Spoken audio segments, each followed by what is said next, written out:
આજે આપણે લેક્ચરની અંદર બીજ નિર્માણની પ્રક્રિયા કેવી રીતે થાય છે એ જોવાના છે અને સાથે સાથે બીજની અંદર ભ્રૂણકોષનું નિર્માણ કેવી રીતે થાય છે એ પ્રક્રિયા જોવાના છે।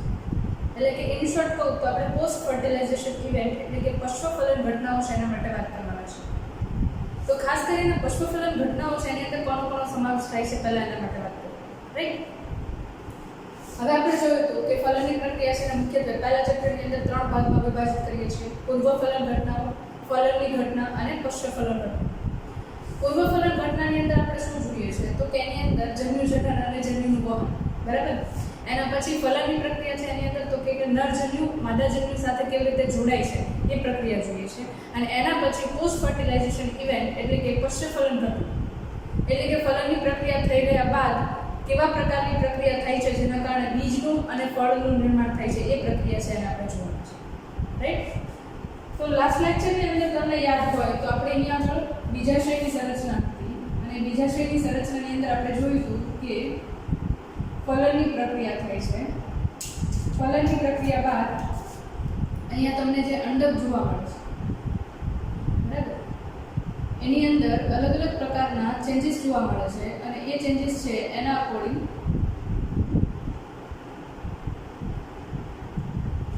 આપણને અંદરની બાજુએ બીજનું નિર્માણ થતું જોવા મળશે। ખાસ કરીને વચ્ચેની સંરચના આપણે ખાસ ધ્યાનમાં લેવાની છે જેની અંદર ફલનની પ્રક્રિયા બાદ 2 થી 3 વસ્તુ જ બાકી છે, ભ્રૂણ, બરાબર। વચ્ચેની તરફ તમને યાદ હોય તો અહીંયા આગળ આપણે લેતા હતા યુગ્મનજ, બરાબર। અહીંયા હતું આપણું યુગ્મનજ, ઓકે। એની સિવાય તમે બીજો એક કોષ જુઓ સૌથી અગત્ય તો અહીંયા આગળ 3 કોષ કેન્દ્રોના જોડાણથી બનતું હતું જેને આપણે કહેતા હતા પ્રાઇમરી એન્ડોસ્પર્મ ન્યુક્લિયસ અને એ જે કોષ બને છે એને આપણે કહેતા હતા પ્રાઇમરી એન્ડોસ્પર્મ સેલ। આવું કંઈક આપણે નામ આપ્યું યુગ્મનજ અને બીજું આપણે કહેતા હતા એને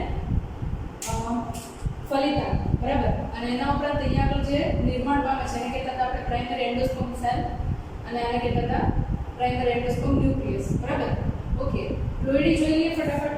યુગ્મનજ જે છે એની પ્લોઇડી 2n હતી જ્યારે પ્રાઇમરી એન્ડોસ્પર્મ સેલ છે એની અંદર જે ન્યુક્લિયસ છે એની 3n હતી। એટલા માટે એને આપણે ત્રિકીય જોડાણ તરીકે પણ ઓળખીએ છીએ, બરાબર, ત્રિવિધ જોડાણ। અને 2 વખત ફલનની પ્રક્રિયા થાય છે એટલા માટે એને બેવડું ફલન એવું પણ નામ આપતા હતા, બેવડું ફલન એવું પણ આપણે એને નામ આપીએ છીએ, રાઈટ। તો આ જે છે એ મુખ્ય લાક્ષણિકતા છે કે જેની અંદર ફલનની પ્રક્રિયા બાદ આપણને મુખ્યત્વે 2 કોષો જોવા મળે છે, એક પ્રાઇમરી એન્ડોસ્પર્મ સેલ પ્રાથમિક ભ્રૂણ કોષ અને બીજું યુગ્મનજ, બરાબર। આ બંને કોષો જે છે હવે પછી ભવિષ્યની અંદર આપણે જે બીજ નિર્માણની પ્રક્રિયા જોઈએ છે અને બીજ નિર્માણ બાદ ભ્રૂણના નિર્માણની પ્રક્રિયા જોઈએ છે એ આપણને અહીંયા આગળ જોવા મળશે, રાઈટ, ઓકે। હવે આગળ વાત કરીએ તો અહીંયા આગળ વાત કરવાની છે આપણે યુગ્મનજ કેવી રીતે આગળ ઉપર ભ્રૂણમાં રૂપાંતરિત થાય છે, કારણ કે તમને યાદ હશે લાસ્ટ લેક્ચરની અંદર ફલનની પ્રક્રિયાની અંદર કઈ પ્રક્રિયાઓને અંતે કયા સ્વરૂપ છે બદલાય છે એના માટે વાત કરેલી, બરાબર। તો અહીંયા આગળ ફરીથી એકવાર યાદ કરાવી દઉં તમને કે તમને યાદ હશે કે બીજાશય છે એ ફળમાં રૂપાંતરિત થાય છે, બીજાશય ફળમાં રૂપાંતરિત થાય છે, બરાબર।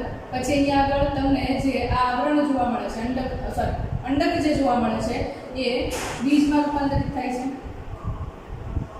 અંડકનું બીજમાં રૂપાંતરિત થાય છે। એના ઉપર જે અંડક આવરણો છે, અંડક આવરણ એ બીજા આવરણમાં રૂપાંતરિત થશે। એના ઉપરાંત તમે વચ્ચેની તરફ જુઓ છો પ્રાઇમરી એન્ડોસ્પર્મ ન્યુક્લિયસ અને પ્રાઇમરી એન્ડોસ્પર્મ સેલ, તો એ ભ્રૂણ કોષમાં રૂપાંતરિત થશે અને એના પછી વચ્ચે આવે છે યુગ્મનજ એટલે કે ફલિતાંડ અને એ ફલિતાંડ જે છે હવે પછી ભ્રૂણમાં રૂપાંતરિત થશે, બરાબર। તો આ અલગ અલગ સ્ટેપ્સ છે જેના આધારે હવે આજે છે ને મોસ્ટ આઈએમપી ટોપિક છે, આની અંદરથી કોઈ પણ રીતે તમને એમસીક્યુ પૂછાય તો ક્યારે પણ આપણે હવે આમાં કન્ફ્યુઝ નહીં થઈએ, બરાબર। સિમ્પલ થોટની અંદર તમને પૂછી લે કે બીજાશય ફલન બાદ શેમાં રૂપાંતરિત થાય છે તો આપણને ખબર હોવી જોઈએ કે ફળમાં રૂપાંતરિત થાય છે, બરાબર। કેવા પ્રકારના ફળમાં રૂપાંતરિત થાય છે પાછું આગળ ઉપર આપણે ચેપ્ટર જોશું એની અંદર આવશે કે ફળના પ્રકાર આપણે શેના આધારે પાડીએ છીએ, રાઈટ। ત્યાર પાછળ ડિટેલમાં આપણે એના માટે જોશું। તો આ જે છે ફોર્મેટ છે એની અંદર આજે જે આપણે જોવાના છીએ ને એ પ્રાઇમરી એન્ડોસ્પર્મ સેલ જે છે એમાંથી ભ્રૂણકોષનું નિર્માણ કેવી રીતે થાય છે જોવાનું છે. અને ભ્રૂણકોષનું નિર્માણ થાય છે તો એ શા માટે થાય છે અને ભ્રૂણકોષ છે એ કેવી રીતે ઉપયોગમાં આવે છે અને શા માટે એ ત્રિકીય છે, બરાબર, એના માટે આપણે વાત કરવાની છે. ઓકે, તો ચાલુ કરીએ અહીંયા આગળ. તો અહીંયા આગળ તમે જુઓ છો તો પ્રાઇમરી એન્ડોસ્પર્મ સેલ એટલે કે ભ્રૂણકોષ કોષ એ આગળ ઉપર કેવી રીતે વિભાજનની પ્રક્રિયા ચાલુ કરે છે એના આધારે આપણે 3 પ્રકારની અંદર વિભાજિત કરીએ છીએ.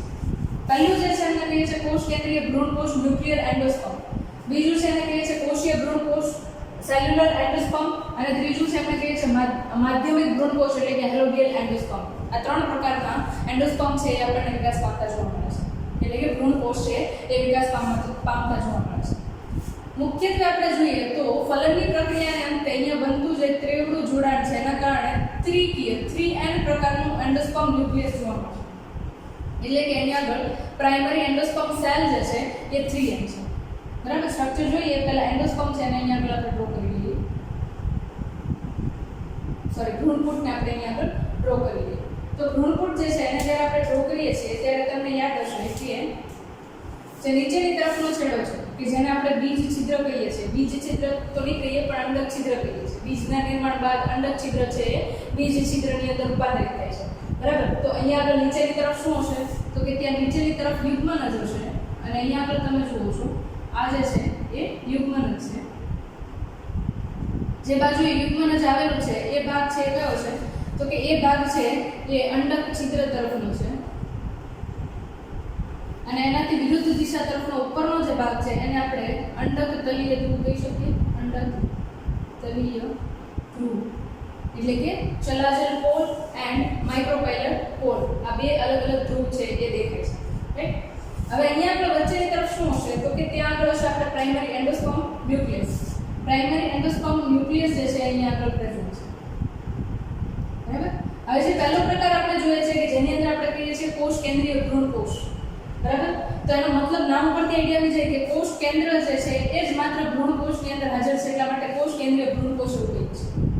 હવે શું થશે તો કે ધીરે ધીરે કરતા આ 3N endosperm primary endosperm nucleus જે છે એ સતત સમવિભાજનની પ્રક્રિયા વડે માઇટોટિક ડિવિઝન, બરાબર, એની પ્રક્રિયા વડે ઘણા બધા કોષ કેન્દ્રોનું નિર્માણ કરે છે, બરાબર. એટલે આની અંદરથી કોષ વિભાજનની પ્રક્રિયા ચાલુ થશે અને એક સાથે તમે જુઓ છો કે સતત એ કોષ વિભાજનની પ્રક્રિયા કરે છે. હવે જનરલી આપણે જોઈએ તો કોષ વિભાજનની પ્રક્રિયા છે એને અનુસરીને પહેલા કોષ વિભાજનની પ્રક્રિયા છે એના માટે વાત કરીએ તો કોષ વિભાજનમાં 2 સ્ટેપ આવે, બરાબર. પહેલા સ્ટેપને આપણે કહીએ છીએ કોષ કેન્દ્ર વિભાજન અને બીજાને આપણે કહીએ છીએ કોષ રસ વિભાજન. જનરલ ફોર્મમાં જોઈએ તો પહેલા કોષ કેન્દ્ર વિભાજન થશે અને એના પછી કોષ રસ વિભાજન થશે. તો અહીંયા આપણે તમને શું જોવા મળે છે તો કે અહીંયા જે કોષ કેન્દ્ર છે પ્રાઇમરી એન્ડોસ્પર્મ ન્યુક્લિયસ છે એટલે કે પ્રાથમિક ભ્રૂણકોષ કોષ કેન્દ્ર છે સતત કોષ વિભાજનની પ્રક્રિયા કરશે અને સમવિભાજન પ્રકારનું વિભાજન હશે. એટલે એના કારણે શું થશે તો કે સતત કોષ કેન્દ્રો જે છે નિર્માણ પામશે અને આ જે કોષ કેન્દ્રો નિર્માણ પામે છે એને આપણે કહીએ છીએ કોષ કેન્દ્રીય કોષ, બરાબર. એને આપણે કહીએ છીએ કોષ કેન્દ્રીય ભ્રૂણકોષ. આનું એકદમ સાદું એક્ઝામ્પલ જોઈએ ને તો આપણને નાળિયેર જોવા મળે, બરાબર. નાળિયેર આપણે બધાએ જોયું છે, કોકોનટ. એની અંદર તમે જુઓ તો 2 મેઇન પાર્ટ, બરાબર. ઓકે, એક આવા ટાઈપનું આપણને નાળિયેર છે, કોકોનટ છે એ દેખાય. ઓકે, હવે ખાસ કરીને વાત કરીએ તો કોકોનટ જે છે એની અંદર તમે વચ્ચેની તરફ જુઓ ને તો પાણી હોય, નાળિયેરનું પાણી હોય, બરાબર, કોકોનટ વોટર. તો એ જે કોકોનટ વોટર છે એ બીજું કાંઈ નથી, મુક્ત કોષ કેન્દ્રસ પ્રકારનો ભ્રૂણકોષ છે. એટલે કે માત્ર કોષ કેન્દ્રો જે છે એ પ્રવાહી સ્વરૂપની અંદર નાળિયેરનું પાણી બનાવવાનું કામ કરે છે, બરાબર. તો એક્ઝામ્પલ તરીકે અહીંયા કોણ આવશે તો કે નાળિયેર જોવા મળતું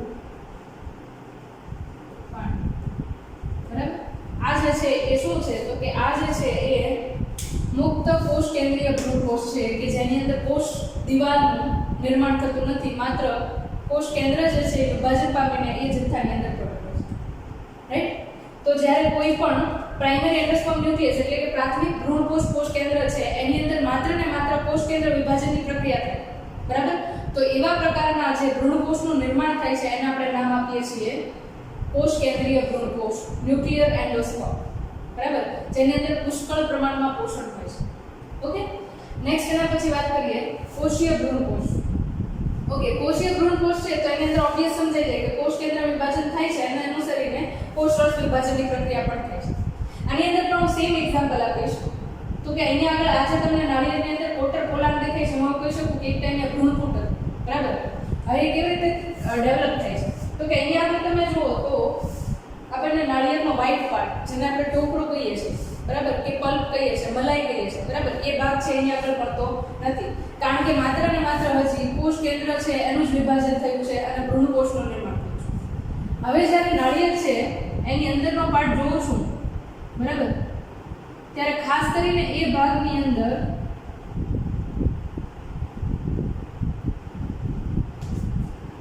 તમને ધીરે ધીરે કરતા વ્હાઇટ કલરનો પલ્પ, બોર્ડ વ્હાઇટ છે, આપણે બ્લેક કલરથી નાળિયેર છે એની મલાઈ કે પછી ટોપરું જે છે એને ઇન્ડિકેટ કર્યું.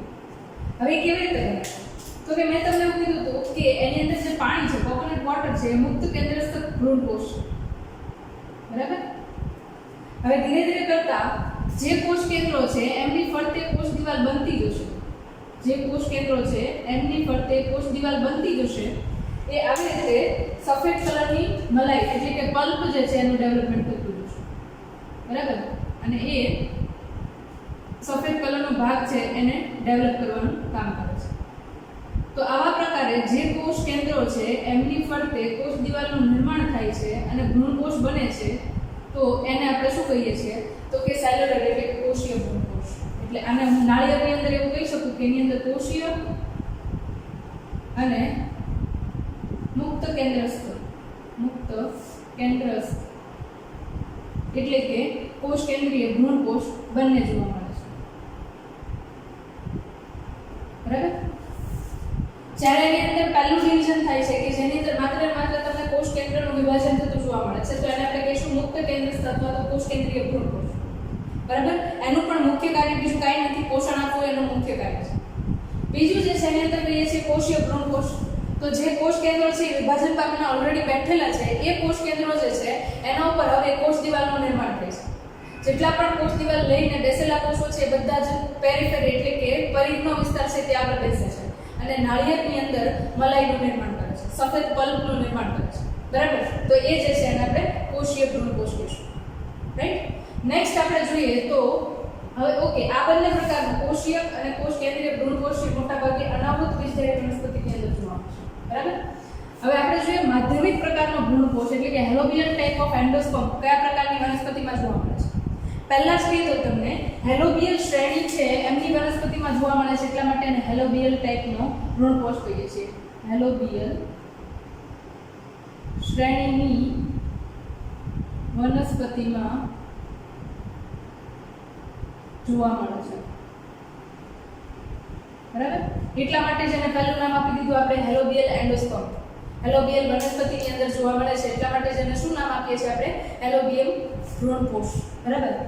તો હેલોબિયલ એન્ડોસ્પર્મ છે માધ્યમિક ભ્રૂણકોષ છે એની અંદર શું જોવા મળે છે? જનરલી આપણે શું જોયું કે અહીંયા આગળ પહેલા કોષ કેન્દ્રનું વિભાજન થયું, પછી તો કે ધીરે ધીરે કરતા કોષ રસનું વિભાજન થયું અને કોષ દિવાલ નિર્માણ પામે છે. તો અહીંયા આગળ આપણે પહેલા ભ્રૂણપુટને લઈએ, રાઈટ? આ જે છે ધારો કે આપણું ભ્રૂણપુટ છે, બરાબર? હવે ભ્રૂણપુટ જે છે એની અંદર આપણે બે પાર્ટ જોઈએ છે, એક જે છે એને કહીએ છીએ આપણે યુગ્મનજ અને બીજું જે છે એ આપણું વચ્ચેની તરફ આવેલું ત્રિકીય કોષ કેન્દ્ર. આ બે પાર્ટ છે આપણને જોવા મળે છે. હવે પહેલી વાર જ્યારે વિભાજનની પ્રક્રિયા થાય છે ત્યાં શું જોવા મળશે તો કે ભ્રૂણપુટ જે છે એની અંદર પહેલા વિભાજનના અંતે બે કોષો નિર્માણ પામે છે, બરાબર? એક કોષ જે છે એ કદમાં નાનો છે અને બીજો જે કોષ જોઈએ છે એ કદમાં મોટો છે. એટલે કે અહીંયા આગળ સમવિભાજનના અંતે બે કોષો નિર્માણ પામે છે, બરાબર. સમવિભાજન થાય છે 3n છે એટલે આ પણ કેવો હશે 3n હશે અને આ પણ 3n હશે અને નીચેની તરફ શું હશે તો કે યુગ્મન જ આવવાનું હશે. એટલે અહીંયા આગળ તમે જુઓ તો કોષો જે છે એના આપણે બે ચેમ્બરનું નિર્માણ થયું, બરાબર. ઉપરની તરફ નાની ચેમ્બર છે, નીચેની તરફ મોટી ચેમ્બર છે. નીચેની તરફની ચેમ્બર છે એને આપણે અંડક છિદ્રીય ચેમ્બર કહી શકીએ, અંડક છિદ્રીય કોષ કહી શકીએ અને આને આપણે અંડક તલીય કોષ કહી શકીએ, બરાબર.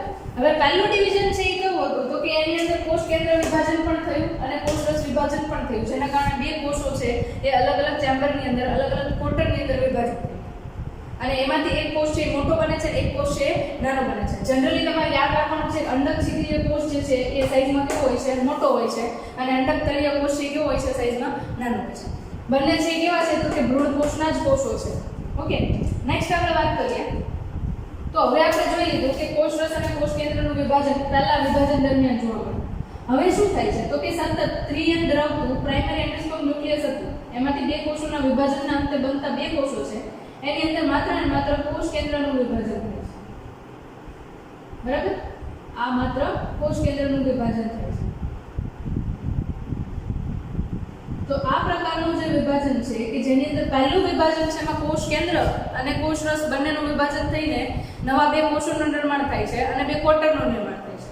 અને બીજું વિભાજન છે એની અંદર બંને ઇન્ડિવિડ્યુઅલ સેલ છે, ઇન્ડિવિડ્યુઅલ કોષો છે, એમની અંદર તમને શું જોવા મળશે તો કે એમની અંદર તમને કોષ કેન્દ્ર જે છે એમનું મુક્ત રીતે વિભાજન થતું જોવા મળે છે, બરાબર. અને થોડો વિકાસ આગળ વધે એના પછી ધીરે ધીરે કરતા એમની અંદર કોષરસ વિભાજન અને કોષ દિવાલ વિભાજન જોવા મળે છે અને અંતે તમને ભ્રૂણ કોષ છે એ કોષીય પ્રકારનું જોવા મળે છે, બરાબર. એટલે અહીંયા આગળ તમે જુઓ તો કોષરસ વિભાજન અને કોષ કેન્દ્ર વિભાજન બંને પ્રક્રિયાઓ થઈ ગઈ અને એના અંતે આપણને ભ્રૂણ કોષ છે એનું સંપૂર્ણ રીતે વિકાસ થતો જોવા મળે છે, બરાબર. તો આવા પ્રકારનો વિકાસ છે એને આપણે શું કહીએ છીએ તો કે એને આપણે કહીએ છીએ હેલોબિયલ ટાઈપનો ભ્રૂણ વિકાસ, હેલોબિયલ ટાઈપનો ભ્રૂણ કોષ વિકાસ અને માધ્યમિક પ્રકારનો ભ્રૂણ કોષ વિકાસ. ઓકે, હવે ઘણીવાર કેવું થતું હોય એક પ્રોસેસ છે, આપણે એવું કીધું કે ભ્રૂણ કોષનું નિર્માણ થાય છે. અહીંયા આગળ આપણે ક્યાંય યુગ્મનજમાંથી ભ્રૂણના નિર્માણની વાત નથી કરતા, બરાબર. ઓકે, હવે ભ્રૂણ કોષ જે છે એનું મુખ્ય કાર્ય શું છે તો કે એનો વિકાસ છે ને હંમેશા ભ્રૂણ વિકાસ પહેલા થશે. શા માટે તો કે અહીંયા આગળ તમે ભ્રૂણ કોષ જોવો છો ને ખોરાકનું એક માધ્યમ છે. આપણને ખબર છે કે કોકોનટ વોટર છે એની અંદર ઘણા બધા પ્રમાણમાં ન્યુટ્રિટિવ મટીરિયલ હોય, બરાબર. ખોરાકના ઘટકો હોય કે જે આપણી ખોરાકની જરૂરિયાત છે એને ફૂલફિલ કરી શકે. તો અહીંયા આગળ તમે જુઓ તો ખોરાકની જરૂરિયાત છે એ પૂરી પાડશે કોની તો કે અહીંયા વિકાસ પામતું યુગ્મન જ છે અને સતત ખોરાકની રિક્વાયરમેન્ટ હશે, બરાબર. તો એ ખોરાકની જે રિક્વાયરમેન્ટ છે એ કોણ પૂરી કરશે તો કે આ જે વિકાસ પામતો ભ્રૂણ કોષ છે એ પહેલા વિકાસ પામી જશે, તેના પછી કોષ વિભાજનની પ્રક્રિયા ભ્રૂણની અંદર જોવા મળશે, યુગ્મનજની અંદર જોવા મળશે, જેના કારણે અહીંયા ભ્રૂણ કોષ તરીકે રહેલો ખોરાક છે એનો ઉપયોગ કરીને એ પોતે આગળ પ્રક્રિયામાં કરે છે, બરાબર. બીજી એક વસ્તુ છે તમને યાદ હોય તો કે અહીંયા આગળ આપણે જોઈએ છે કોષો જે છે તો અહીંયા સતત તમને પ્રદેહના કોષો જોવા મળતા, બરાબર. પ્રદેહના કોષોનું કાર્ય પણ શું હતું તો કે પોષણ પૂરો પાડવું. ઘણીવાર એવું બનતું હોય કે પ્રદેહ જે છે એ સંપૂર્ણ રીતે ખોરાક છે એમને આપી દે અને ખોરાક તરીકે કંઈ પણ બચે, પણ ઘણીવાર શું બને તો કે અહીંયા પ્રદેહના કોષો જે છે એમની અંદર ખોરાક છે બચી જાય. તો એવા પ્રકારનો જે ખોરાક ધરાવતા હોય એને ચીર લગ્ન પ્રકારના બીજ કહેવામાં આવે છે, ચીર લગ્ન પ્રકારના બીજ કહેવામાં આવે છે, જેની અંદર પ્રદેહનો ખોરાક છે વપરાયા વગર બાકી રહી જાય છે. આવું આપણને કોની અંદર જોવા મળે છે, બરાબર. તો આવું તમને બીટ રૂટ એટલે કે બીટ જે છે એમના બીજની અંદર જોવા મળે અને બીજું બ્લેક પેપર, બરાબર. કાળા મરી જે છે એમની અંદર તમને ચીર લગ્ન પ્રકારનો બીજ દેહ શેષ જોવા મળશે. ઓકે, એટલે કે પ્રદેહ જે છે એની અંદર રહેલો ખોરાક જે છે એ બીજના નિર્માણ થઈ ગયા બાદ પણ એની અંદર હાજર હોય છે, બરાબર. ઓકે, તો આવું તમને હજી પણ જોવા મળશે ક્યાં તો કે અહીંયા આગળ આપણે જોયું કે ભ્રૂણ કોષનું નિર્માણ થયું અને ભ્રૂણ કોષ છે એ શેના માટે છે તો કે એ ભ્રૂણના વિકાસ માટે છે. ઘણીવાર એવું બનતું હોય કે વનસ્પતિની અંદર યુગ્મનજમાંથી સંપૂર્ણ રીતે ભ્રૂણનું નિર્માણ થઈ ગયું અને ભ્રૂણનું નિર્માણ થઈ જાય એના પછી પણ ખોરાક છે બાકી રહેતો હોય છે. તો એના પછી પણ જો ભ્રૂણ કોષ બાકી રહી જતા હોય તો એના આધારે આપણે બીજને અલગ અલગ ટાઈપની અંદર વિભાજિત કરીએ.